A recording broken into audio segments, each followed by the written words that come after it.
Bon, je trouve que la journée est bonne. Hein. Colonel Ferretti. Allez, pop. Colonel. Aïe.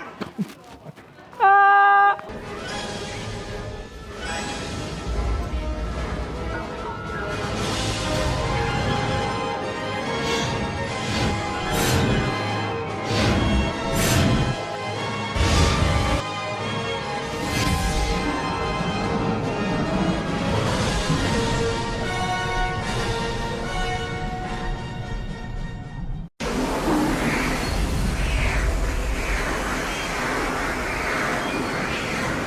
Eh bien écoutez, nous sommes avec Yannick de Stargate Family. Comment ça va? Bonjour, ça va? Très content d'être aujourd'hui à la Pontageek et de pouvoir vous montrer notre dernière réalisation. La présentation du coup du fameux Fred. Voilà. Je pense que beaucoup avaient deviné. Beaucoup Alors, ont confondu avec le Malp. Beaucoup ont compris et ont confondu avec le Malp, mais pour revenir sur cette confusion, dans certains épisodes, le 6 roues motrices, ils l'appellent aussi Malp. Ouais. Donc c'est pas forcément de leur faute. Mais effectivement, en 8 roues, il n'y a qu'un seul véhicule, c'est le Fred, qui est bien que téléguidé à faible distance, d'où notre énigme, c'est-à-dire que passé le Chapai, le EGC ne peut plus intervenir. Effectivement. Et ce qui est bien, c'est que vous le verrez juste après, il est fonctionnel. Il est fonctionnel, il est tout terrain, y compris amphibie. Déjà, d'où t'es venue l'idée de te dire je vais faire ça? Eh ben, ma première, je vais être totalement honnête. T'étais à Decathlon, t'as vu une barque et tu Non. t'es dit je vais mettre des roues. La première réflexion, en fait, à l'origine, je vais être honnête, je voulais partir sur le Malp. Je voulais construire un Malp.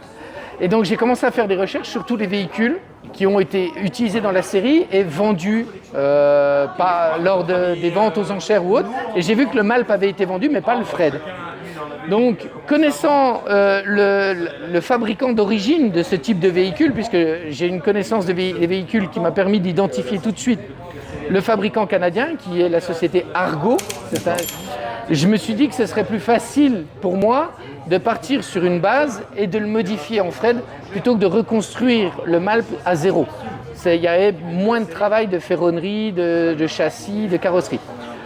Donc j'ai retrouvé un châssis Argo, c'est un Magnum de 1984.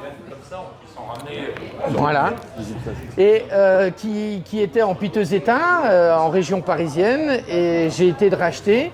Et en un an, nous l'avons remis en état, donc on a tout démonté, commençant par les roues, le séparer en deux, accéder au châssis, les chaînes de transmission. Le projet est tenu secret parce que vous n'avez rien dit. Voilà, on voulait faire la surprise. Alors que je suis sûr que ça vous démangeait quand même un petit peu. Oui, on était beaucoup questionnés parce qu'il y avait quelques personnes qui étaient dans la confidence, entre autres Stargate Fusion, parce que on a fait appel à leur base de données, de photos surtout, pour pouvoir avoir tous les détails du Malp, pour le rendre le plus screen accurate possible et vous le présenter aujourd'hui en cet état. Donc quelques personnes étaient dans la confidence et on a fait aussi appel à quelques personnes spécialisées dans le militaire ou autre pour retrouver vraiment les éléments de chargement d'origine. C'est ça aussi qui est bien, c'est que vous avez déjà la structure, mais en plus vous avez réussi à retrouver une partie, on va dire, du chargement d'origine. C'est-à-dire que là, vous avez effectivement une tête de missile balistique. Ouais. Donc, pas la tête, bien sûr, mais sa caisse de transport qui est totalement identique à celle de la série. Vous avez de ce côté-là une caisse de missile Stinger, missile sol-air qui permet d'abattre les planeurs de la mort. Ouais. Et d'autres éléments de chargement comme les bidons que vous retrouverez sur le carnet. Alors beaucoup ont dit que ça ressemblait au chargement de Chulak du premier épisode.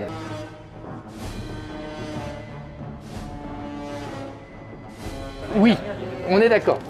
Je me suis basé effectivement sur ce premier épisode pour reconstituer le plus fidèlement possible le Fred, parce que c'est aussi l'épisode où on le voit le mieux. Après, on le voit dans le supplice de Tantale, on le voit dans d'autres épisodes, mais jamais en entier, et surtout son chargement jamais en détail. D'accord. Voilà. Il n'y a que sur le premier épisode, donc SG1 épisode 1, où on va vraiment avoir des détails sur la caisse de Stinger, sur ça, et aussi sur le plan d'origine de la série qu'on a réussi à avoir grâce à Stargate Fusion, où on a le détail des caisses qui sont embarquées. D'ailleurs, vous avez mis en place un petit carnet qui relate un petit peu toute l'explication. Exactement. Votre base de données. Voilà, le dessin de concept où on voit la tête, effectivement, la caisse de transport de missiles balistiques et le chargement type avec effectivement 2 jerrycans, des caisses de munitions, les caisses de Stinger, l'antenne, enfin une bonne partie des détails. Un dossier assez complet, on voit que vous avez mis le cœur quand même à le réaliser. Oui, quand on se lance dans un projet, on essaye d'avoir un résultat le plus clean accurate possible. Ça, on va revenir après au mécanisme. Ouais. Je suppose que c'est toi qui as tout fait. Oui, En grande partie. en très grande partie, oui. Bon, c'est après. Voilà. Donc en fait, ce véhicule était entièrement d'origine, 1984. Il n'avait jamais été restauré, les pneus n'avaient jamais été changés. Donc il a vraiment fallu faire un travail de fond. Voilà. C'est une affaire de famille. Voilà. Alors on a même eu un petit coup de main, vous voyez, il y a bien marqué. Les Stargate Troopers sont venus passer un week-end effectivement chez nous pour nous aider dans les détails. C'est pareil, la caisse de Stinger d'origine n'a pas les angles jaunes. Mais dans la série, ils y sont, donc on a modifié la caisse. Ah oui, ça. Voilà. À vue de nez, comme ça combien, je ne vais même pas dire combien d'heures, combien de jours, de mois. C'était, alors, sur un an, le projet global sur un an, mais nous avons quelques chiffres clés, qui est juste après dans un petit nuage ici. Voilà. Nous avons estimé, hors recherche sur Internet, à 330 heures de travail effectif dessus. Eh bien, je trouve que c'est pas beaucoup pour ce que c'est. Pour la somme de travail que c'est. Avec l'US pattern numéro... Ben écoute, c'est pas mal. Écoute, est-ce que tu veux nous présenter un peu en détail? Comme on a pu le voir effectivement dans le dépliant, c'est une transmission intégrale. Vous avez des chaînes de transmission de chaque côté. Vous avez 8 roues motrices et à l'origine c'est un moteur différentiel, d'accord, un moteur thermique. Et pour des raisons de simplicité, on va dire, pour les salons et de pollution, je suis passé en transmission électrique. Donc à l'intérieur du Fred, nous avons remplacé effectivement le moteur thermique ici par 2 moteurs électriques, un par système de roue, voilà, qui nous permet de le piloter comme un char, comme il était d'origine, c'est-à-dire une transmission des 2 systèmes de roues ou qu'un côté ou que l'autre pour le faire gripper. Parce qu'avant, si j'ai compris, c'était un moteur diesel. C'était un moteur diesel bicylindre. Ok. Voilà. C'était ingénieux. Oui, c'était très bien fait. Et alors, il faut savoir que ce type de matériel est encore produit au Canada par la marque Argo, sous des cylindrées beaucoup plus grosses, avec des roues plus grosses aujourd'hui. À vue de nez, enfin, à la louche, un véhicule Argo d'occasion, ça coûte combien? Un véhicule fonctionnel Argo, pas très vieux, on est dans les 10 à 15 000 euros. Ouais. Voilà. C'est un investissement. C'est un investissement. Là, je vois, alors, je devine que c'est de la fibre de verre. Oui. C'est toi-même qui l'as rajouté. C'est ça. En fait, comme on peut le voir dans le livret, quand on a récupéré en fait ce véhicule, il était très abîmé. Il n'y avait plus le capot d'origine. Il était complètement cassé en 2. Le moteur, bien sûr, était grippé. Il était étanche. Je peux garantir qu'il peut aller dans l'eau, puisque quand on est allé le récupérer, il y avait plus de 10 cm d'eau dedans. Donc s'il est étanche dedans, il est étanche dehors. Tu as vraiment récupéré le châssis. En fait, on a vraiment récupéré la base, surtout en ABS, et en partant du principe qu'on allait tout refaire. Parce que tu as modélisé aussi des pièces toi-même. Alors, modéliser des pièces... Imprimées? Non, on a vraiment retravaillé directement sur la carrosserie en elle-même. Voilà. Après, ce qui a été vraiment difficile, c'est vraiment de faire coïncider le chargement. Le filet, par exemple. Le filet, c'est un vrai filet militaire que l'on a adapté en fait aux dimensions du Fred.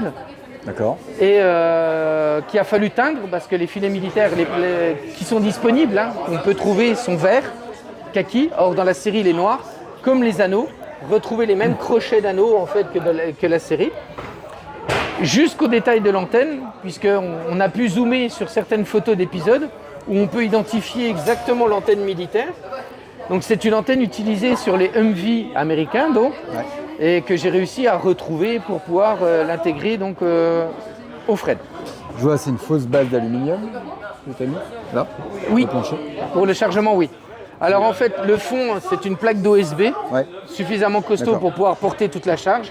Et on a mis une fausse plaque d'aluminium parce que nous n'avons aucune information sur l'intérieur du Fred. Quand on regarde tous les épisodes, puisque malheureusement il apparaît que très court dans la série SG, il est surtout dans la série SG1, à partir de l'épisode, du moins de la saison 2, on ne le voit quasiment plus. D'accord. Voilà. Donc on n'a aucune indication et on n'a jamais pu trouver de traces de celui qui a servi à l'origine pour la série. Contrairement au Malp qui a été revendu ou autre, le Fred apparemment aurait été détruit. Je dis apparemment parce qu'on n'a aucune certitude. Il aurait été détruit, raison pour laquelle on ne le voit plus à partir de la saison 2 et qu'il est remplacé après par le Fred 2 ou le Malp. Okay. Le Fred 2 ayant que 6 roues, étant un peu plus compact. Donc on a constitué un plancher avec une imitation aluminium ou autre, mais c'est une interprétation personnelle. Et donc tu peux me confirmer qu'à l'heure actuelle, je suppose que vous avez fait des recherches quand même, c'est un modèle unique en Europe. C'est ça. Alors de sûr en Europe, au monde peut-être. En Europe. Mais en Europe de sûr, c'est la seule reconstitution de Fred actuellement disponible. Et en tout cas, si on se base sur les photos qu'on a de la série, on s'y tromperait. Demain, on recommence une série. C'est le but, c'était le but. Demain, on recommence une série, je ne sais pas ce que vous en pensez, mais avec le traitement d'image, tout ça, on y croit. Oui. On y croit tout à fait. Et je suis même sûr que ceux de la série étaient moins bien finis. Peut-être. Je ne peux pas juger puisque malheureusement, comme j'ai dit, on n'a pas eu l'occasion de le rencontrer, de le voir en vrai. Le seul truc, si je peux me permettre, le seul truc qu'on voit que ça ne fait pas d'origine, c'est le treuil avant. Oui. Il est à peine plus petit que le treuil d'origine. Mais bon, on va continuer à l'améliorer. Pareil, au niveau du chargement, il me manque une cantine militaire identifiée. Voilà. Donc, on va petit à petit le faire progresser. Mais tu t'es vraiment basé sur les références, les dimensions, quand même pour les phares. Voilà. Alors, j'avais qu'un des deux phares, j'ai reconstitué l'autre. Voilà. Mais celui-là, c'est bien un phare d'origine de la marque Argo. Voilà. Eh bien, écoute, c'est pas mal. J'ai une question. Alors, tu me réponds à la louche, une fourchette même large. Tu estimes à combien, aussi bien en coût matériaux qu'en coût sentimental pour toi aujourd'hui, ça vaut à la louche? Alors, en matériaux, je peux être très précis, puisque j'ai un fichier Excel dans lequel on a mis tout ce qu'on a investi. Demain, j'ai beaucoup d'argent, je veux te l'acheter, tu veux le vendre. Alors ça, c'est autre chose. Tu comprends? Parce qu'il y a la partie affective, il y a les heures de travail. La valeur ajoutée, tout ça. Voilà. On se chiffre à plus de 20 000, à plus de 30 000? 15 à 20 000 euros. Ouais, quand on voit ce qu'il y a dedans, ça va. Voilà. Parce qu'aujourd'hui, tu l'as complètement remis à neuf, tu as dit qu'il était amphibie. Et il est fonctionnel. Même avec le moteur électrique que tu as mis? Oui. Complètement étanche? Oui. Colonel Ferretti, venez voir. Que penses-tu de ce Fred? Je pense que c'est assez incroyable comme travail. C'est assez incroyable. Alors demain, je crois que le colonel Ferretti va venir te revoir pour son propre compte. Oui, mais est-ce que tu aurais déjà une petite question à poser? La question de Stargate Explorer en exclusivité. La question de Stargate Explorer pour le Fred? Ouais. Ça coûte combien la location? Pour la journée? C'est une vraie question. Pour du tournage. Si demain un événement, oui. Si demain un événement veut louer les services du Fred en expo, tout à fait. Ça vaut combien? Alors actuellement, moi je n'ai pas chiffré. On adore chez nous. Voilà, on est d'accord. Aujourd'hui, je n'ai pas chiffré un système précis puisque la Stargate Family est rattachée au Stargate Trooper. Donc actuellement, le Fred est en exclusivité avec les Stargate Troopers. Il sera disponible d'ailleurs à la Camoplay à Dijon. Voilà.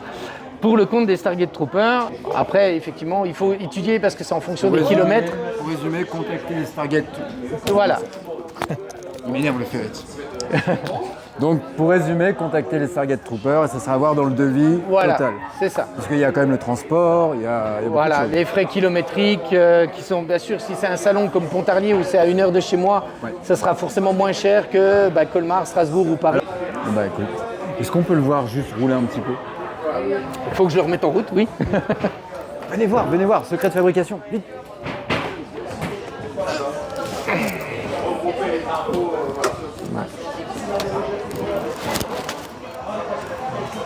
Alors, qui fonctionne avec une petite télécommande. C'est quel genre de télécommande? C'est une simple télécommande de modèle réduit. Alors dans la série, effectivement, dans le souplesse de Tantale, on voit Carter qui a un joystick et qui le pilote avec un joystick d'une main. Et donc je voulais refaire une télécommande que d'une main, voilà, pour être le plus proche possible de la série. Tu as confiance en Yann? Tout à fait. Bon. Yann a travaillé chez Tesla. Ouais. Tesla, ils ont les détecteurs d'obstacles. On adore Stargate Explorer. Oui, il est fonctionnel comme Bon, Pas mal. bon, par contre, Il pour n'y la a, détection il y a pas de d'obstacles... détection d'obstacles. Non, je croyais. Ah, c'est peut-être pour rendre hommage à K2000. Non, c'est d'origine. Si tu regardes dans la série, Ah, effectivement, il a un renfort à la partie avant avec une partie noire qui est juste là. Ah L'achat de la carcasse, on va dire. là, attends, on le voit mieux. C'est la bouche du Fred en fait. Mais je croyais que c'était un détecteur d'obstacles. Non, non, regarde. Vous voyez dans les épisodes de Star En fait, à mon avis, il y avait effectivement un détail particulier qui fait qu'il avait une forme de bouche que j'ai reconstituée. Colonel Ferretti. Vous achetez? Bah oui, bien sûr, bien sûr. Et on en parlera tout à l'heure. Voilà, Autour d'une bonne bière. pas de souci. Non, mais...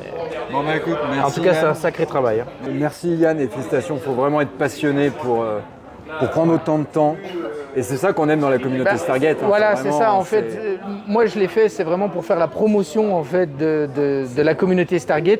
C'est pour avoir un prop supplémentaire, sachant qu'il y a déjà une porte des étoiles avec les amis EMG, qu'il y a des DHD, des choses comme ça, des petites portes qui sont faites par d'autres associations ou sociétés. Je me suis dit il fallait faire un prop supplémentaire pour vraiment faire une promotion et un jour arriver à tous se réunir au même endroit pour avoir un événement Stargate très complet. Ça te nourrit pas certains regrets de ne pas l'avoir eu plus tôt? Tu crois pas qu'il aurait été bien au Hero Festival de Marseille avec Atlante, Richard? Si, et Les peut-être quatre, que j'arriverai un jour à faire signer le capot Ah ou ouais. autre. Ce serait un objectif quand il C'est pas sera tellement un regret, mais... un petit peu plus screen accurate. Comme j'ai dit, je vais essayer d'améliorer encore. Et si on arrive effectivement à être présent sur des events avec des guests présents, j'essaierai de le faire signer. Bah écoutez, si des acteurs, les scénaristes, Joseph Malozzi pour pas le citer ou d'autres, voyez cette vidéo, bah écoutez, tout ça c'est grâce à vous. Et j'espère qu'on vous rend honneur avec tout ça. Enfin, que dire. J'espère que vous serez satisfait de notre travail. Voilà. Merci. Sans aucun doute. Merci bien. Si on veut te suivre, te contacter, enfin vous contacter, qu'est-ce qu'on fait? Instagram, Facebook? Alors nous sommes présents effectivement sur Facebook et sur Instagram et c'est tout simple, c'est Stargate Family. Ferretti, venez voir. Non mais, on fait un effet d'optique. Non, tu fais semblant de te faire écraser, tu tombes par terre. Ah oui, bah oui, bien sûr, comme d'habitude. Prêt? Action. Bon, je trouve que la journée est bonne. Hein. Colonel Ma foi. Ferretti. Colonel. Oui. Ah bah merde, oh, il est con.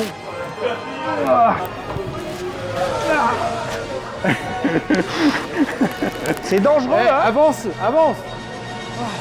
Merci.